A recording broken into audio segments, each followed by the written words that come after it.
Good morning, good afternoon, and good evening, and welcome back to another edition of Locked On Seminoles.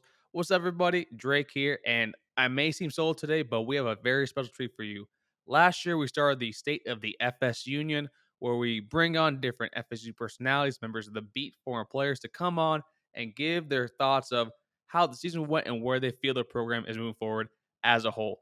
And today, we're joined by the first guest of last year's State of the FSUnion. Will be the first one for this year as well, Mr. Trey Rowland of the Triple Option and the former host of the Rollcast. It'll be me, Dave, Max, and Trey sitting down talking about how we feel about the State of the FSUnion, Coach Mike Norvell, and how he feels moving forward going to what will be season 3, year 3, or year 2, depending on who you're asking. But for those of you that you don't know, thank you all so much for the love and support each and every single day.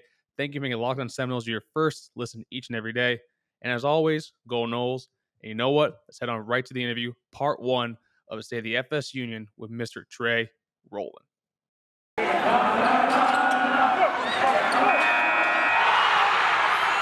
You are Locked On Seminoles, your daily podcast on the Florida State Seminoles, part of the Locked On Podcast Network. Your team every day.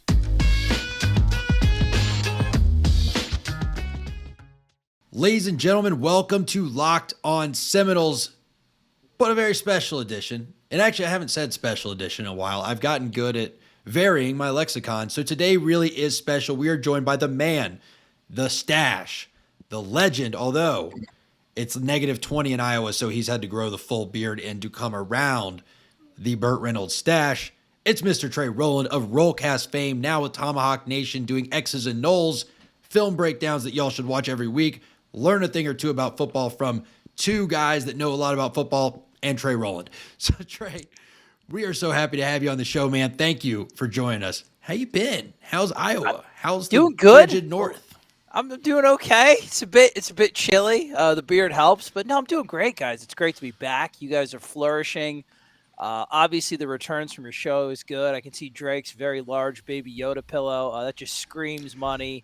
So obviously, Everybody's doing good. You have a rich mahogany paint behind you, Max, and David. You do look a little destitute, but you know what? I know you're making good. That looks like a nice microphone, at least. So I think we're all doing good.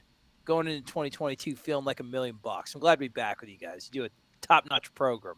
Thanks, man. We appreciate it. And for those of y'all that didn't join last year and are here for this year, this is our series, The State of the FSUnion, where we take people like Trey who are learned doctors of Florida State football, or at least the Florida State Strip, and they tell us how they're feeling about where the program is, where it's headed, and, we mix in some random questions. But, guys, I'm going to turn this one over to y'all. Drizzy, this was sort of your brainchild, your baby. So how do you want to kick this off with Trey? What do you want to know from him first and foremost as we dive in? So I kind of want to ask Trey right now, what do you think right now is actually probably the state of the FSU football program as a whole? Now that we've had early signing day has happened, the season is over. I think you had a little more loftier expectations heading into the year. I kind of want to know, overall, how do you feel going into the offseason about FSU under Coach Mike Norvell? It's a mixed bag, to be quite honest with you. There have been some things that were positive. There have been some things that are negative. There's been some things, you look at I'm sure we'll probably get into all the fun that was the early signing period, that very memorable experience. So there's been some bad and there's been some good. It's hard for me to put, if I had to put a numerical rating on where I think the program's at, there are some things that are concerning. I really think that if you would have asked me about a month, 6 weeks ago, maybe after the last game of the season, after that UF game, how much importance I'm putting on the 2023 on-field results, based on some of the things that I'm seeing, some of the positions that haven't been vacated yet, some of the open positions we can't get filled, there are some things that are concerning to me where I'm putting a lot of importance on this. I said 2023, this 2022 football season. There's going to have to be some sizable improvement, more so than I thought before, for Mike Norvell to keep this thing going, in my opinion. Yeah, and that was something we'd said, right? Is him losing the signing class he had, and again, it wasn't just Travis Hunter. Like that sucked, but no one's ever won a national championship because of their safety, right? It's not how, like, it's just one player. Charles. Thinking of Charles receiver. Woodson. Yeah, Charles Woodson, yeah, but he also, yeah. but it was the whiff at wide receiver, right? Signing literally 0 of them. And I know we've made it up in the portal, but like that's just a different thing. And frankly, we probably would have done that anyway. Now, fortunately, that kid went over to Jackson State as well, not Miami.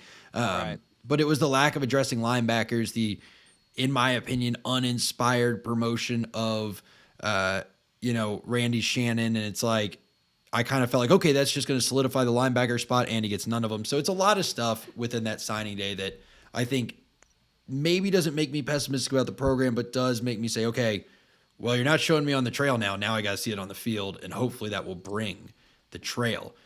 But let's kind of recap last season. Now that you've had time to digest, you've had time to throw things and kick things and yell vulgar obscenities about the result of the final game, which like always hurts. How do you feel about the season as a whole? Like, just do you feel like it was a step in the right direction? Do you feel like it was just kind of a standstill, or do you feel like some of the things, maybe were a bit of a step backwards? To me, if you compare 20 to 2021, it was clearly it was a step forward in terms of performance. Now, to me, I think the story of the 2021 season is wasted opportunity, and it's all week 2, Jacksonville State, right? Like that's the one. Mike Norvell's tenure at Florida State has been defined by like seminal moments, and unfortunately, they've been negative seminal moments. You have the Travis Hunter recruitment that you alluded to, and that just sucks, man. You got cold cocked by like the NIL and just like an unprecedented event. However, it's still connected to you and it's connected to the program.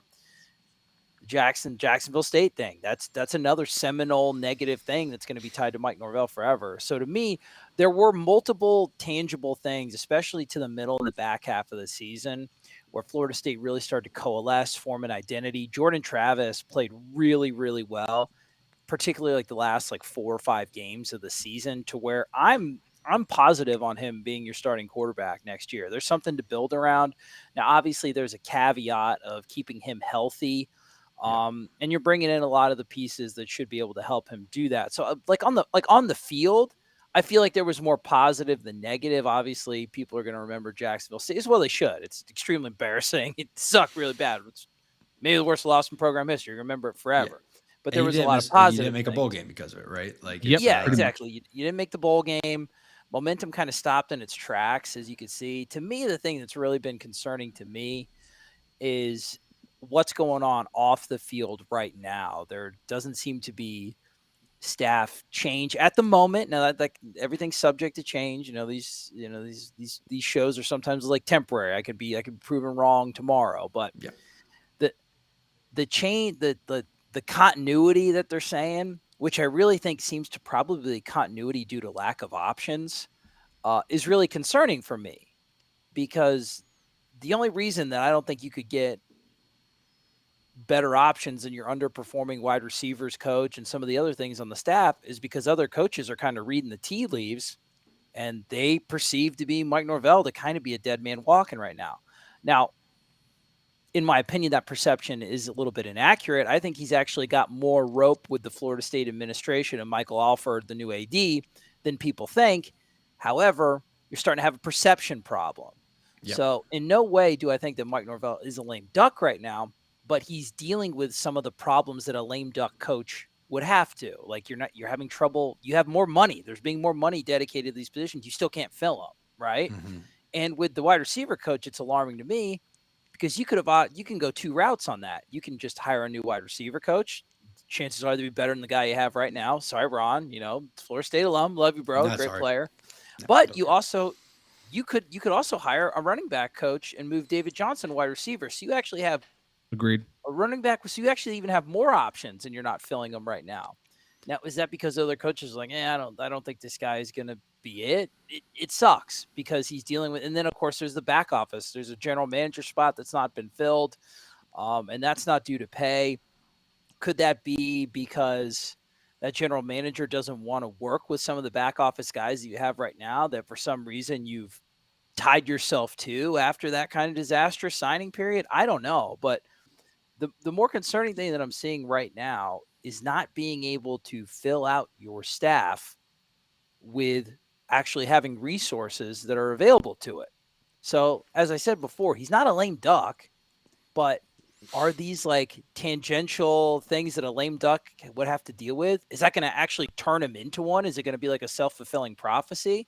Now, caveat to all this, the dude wins on the field. You win like 7 or 8 games next year. You get the momentum back. Like it Right. really is. It's something that could be forgotten about quickly.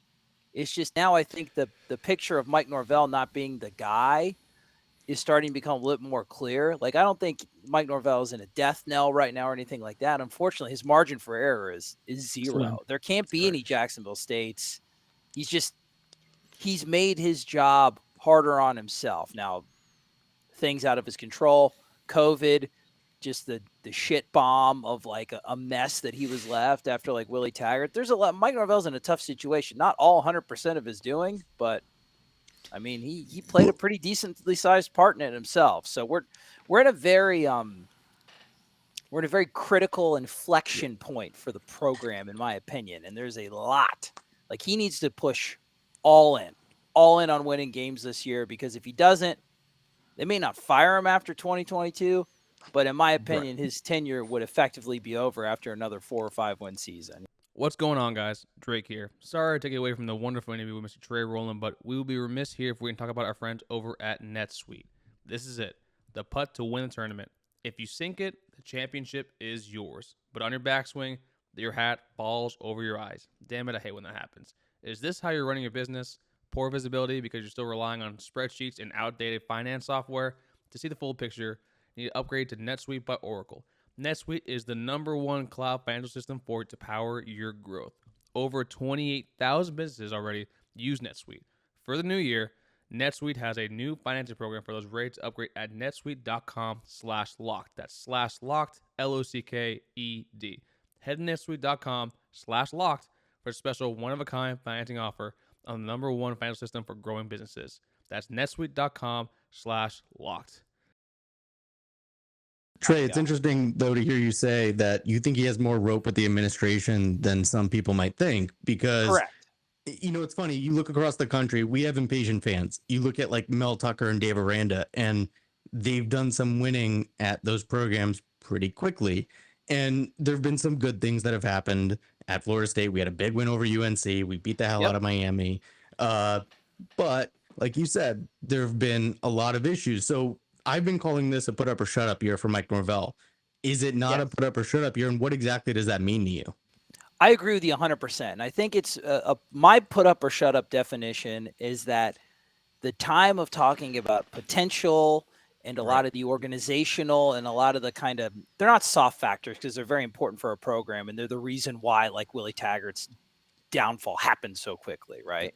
Like all the organizational back office stuff. But this is a time where that stuff doesn't matter anymore. You have to actually show it on the field to preserve yourself. So you're right.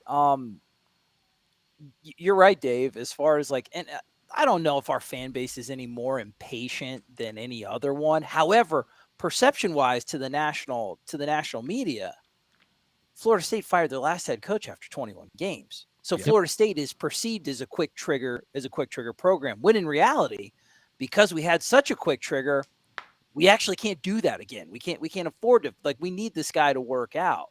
So that's just that's just a perception issue, in my opinion. And I think it's causing Mike a lot more troubles than a guy with the type of network and the pedigree for being able to fill vacant coaching positions. He's having more trouble than anybody would expect. And I think that's the reason why. So to me, put up or shut up is where you got a lot of nuanced people like you guys, myself. We're really trying to have an even-keeled perspective on this, but it's getting to the point where there needs to be real, tangible, on-field stuff because it's getting hard. You can only say he's a good guy, but he was drunk at that party so many times, right? Like, there's only so many times where it's like, oh, you just got to get to know him. It's like, well, maybe... Or maybe he just has a drinking problem and needs to stop doing that. Yeah, he's just Jaeger, bad reaction. Yeah, it's just come on. And tequila's not his bread and butter. Don't feed him tequila. I want to touch on the coaching staff changes because I think that Mike Norvell's perceived greatest asset of being the guy that always has a plan for everything has become his greatest undoing in a lot of ways. And I look at the coaching staff in this light. I think he's trying to have his cake and eat it too. He doesn't want to get rid of Ron Dugans until he has the replacement, right? Or until if he's going to move Johnson over, he's going to have someone to replace him. But I think all the perception issues we're talking about amongst potential hires go out the window when Mike just decides to pull the ripcord and fire him, because that could be seen as a coach saying, hey, I'm committed to winning next year, so I don't get my whole staff fired. So I wonder if playing this kind of patty cake game of, because when are you going to do it? Are you going to call him? You guys probably talk every day. Are you just having casual conversation with him, knowing that maybe in 2 weeks you're going to fire him? It's dude, just make up your mind here. Don't worry about the backup plan. If you think he sucks, fire him, and if you think he's the guy, extend him. The only caveat to that, in my opinion, would be whatever the expiration date of his contract is. I think it's January 21st. So are you letting it expire? Now, if you get the extension, then the whole thing's out the window. To me, that's the sign of a guy going, listen, whatever. I didn't even hire the guy in the first place. I retained him. I'm stuck with him. I just feel like Mike's like a guy in the trenches, right? He's got his core group of dudes. He's got Woodson. He's got Atkins. He's got Thompson to some degree. That's somebody that he really trusts. I don't even know if I put Adam Fuller, but you could see he's got this core group of 4 dudes. And I feel like he thinks that he can outwork all of his problems, because the guy is you've seen him in pics. Yeah. He looks like a haggard mess sometimes. He's got this, he's skinny, but he's kind of got the puff face going on, and the guy's working himself to death. You got the transfer portal, which is now primarily taking a time where coaches could go fishing or go wakeboarding or whatever weirdo that psychotic coaches do, right? To blow off steam. I don't know, Jimbo probably hunts rare elk or something. They've all got some weird vice or something, shooting bighorn Cape buffalo. But now with the transfer portal, you can't do that anymore. You got that because the time when that was traditionally a break time is the time when you recruit kids. And Mike Norvell has had a hard time of it on, not overall with high school recruiting. There were some bright spots from this past class, but because it's an uneven class, instead of relying on 5 transfers, now you're relying on trying to get 10 transfers, right? Yep. So he's working, and he's working with his guys, and I feel like he thinks that he can just outwork at least until this year. He has to know that this is a massive prove-it year, and like I said, it's slimming the margin for error while also limiting the ceiling, right? You're so worried about keeping your job that your focus is almost too tactical and short term. Yeah. Whereas listen, I'll keep Ron.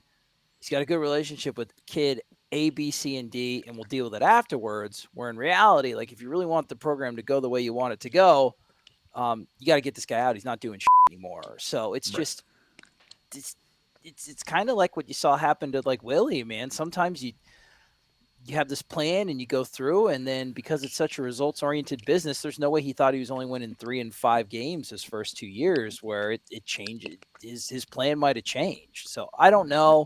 And one thing I do want to look at is he made a lot of coaching changes at Memphis, but I don't know how many people he actually fired. Those were all like a Chris Marv deal. They get promoted to another job. They get promoted. They get a new job still somewhere be on else. the staff? Would Chris Marv still be on the staff if he didn't get that job at Virginia Tech? I don't know. So it's something that I need to kind of go back and look. Is this out of character for him, or is this kind of a pattern that's just starting to be exacerbated because now instead of having success, you're having failure? What's up, guys? Drake here. Sorry to come barging in again on the interview, but we will be remiss here at Locked On Seminoles if we didn't just talk about our friends over at BetOnline.ag. BetOnline would like to wish you a happy new betting year as we continue our march to the playoffs and beyond.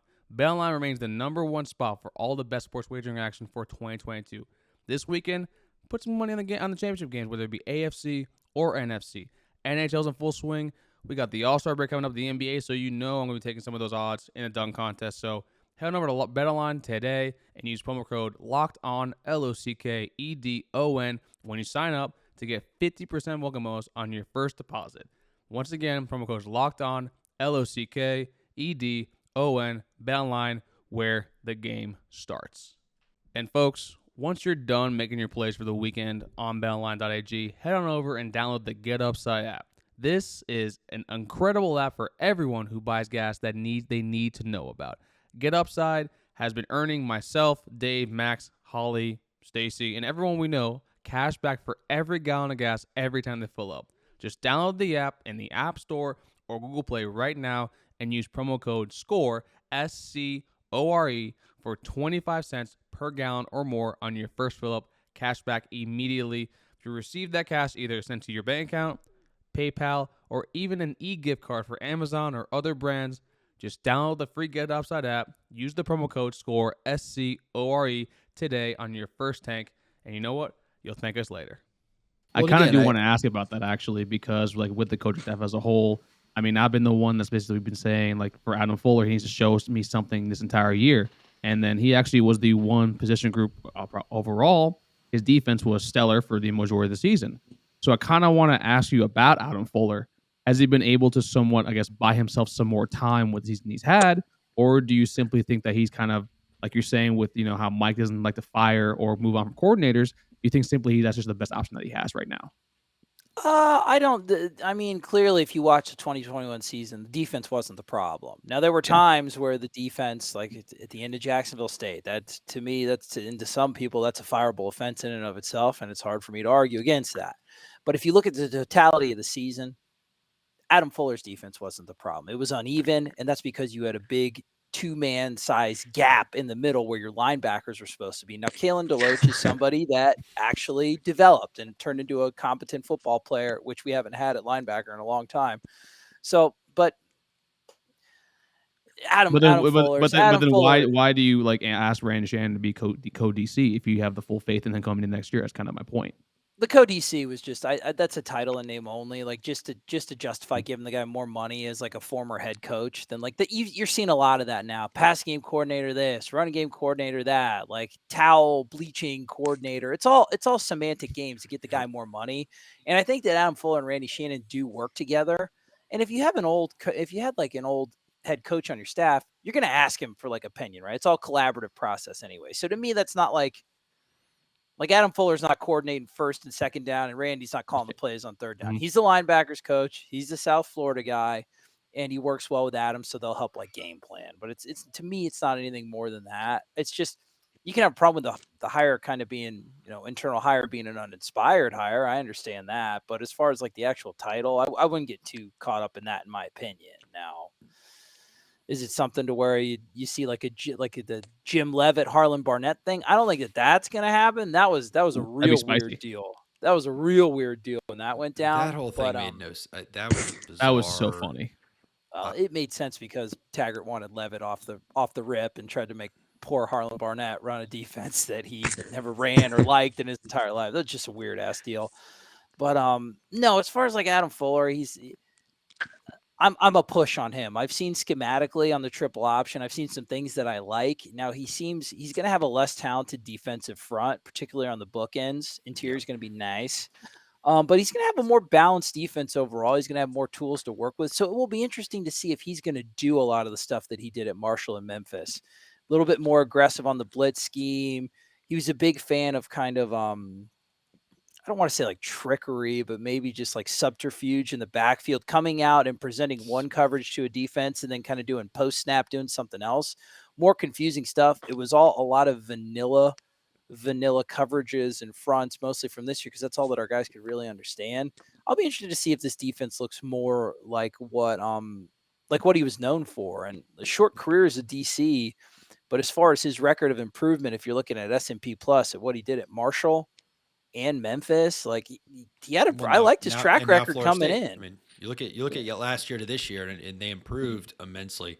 But I think to your point, right? Next year, you will not hear from me, or hopefully not from like Brendan Sonnone, right? Like we're the two guys I feel like that you see out there where it's like we will find every metric of like where we've improved and really do this. Him over at 247.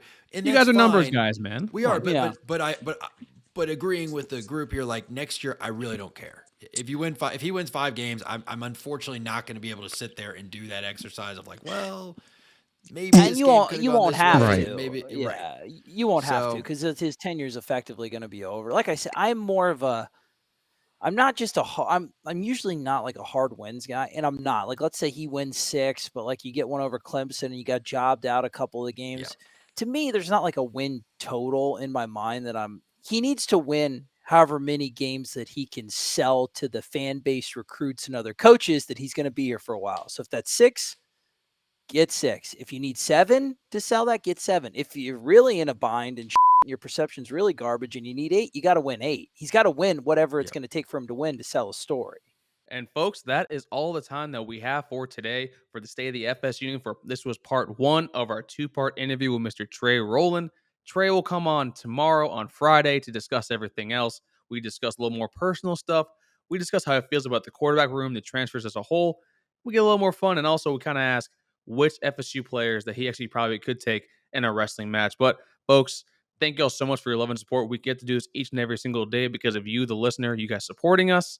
And as always, it's a great time being on here talking football with good friends of mine and also making friends along the way across the FSU beat. Now, don't forget, give us the 5-star review, either on Apple Podcasts, Spotify, Stitcher, wherever you get your podcast from. And as always, head over to YouTube, like this video, hit the subscribe banner up at the top as well, and ding the little bell because you will know immediately when you hit that when each of our new content drops. For Trey, Max, Dave, and myself, we'll see y'all tomorrow on Locked On Seminoles. Take care, everybody.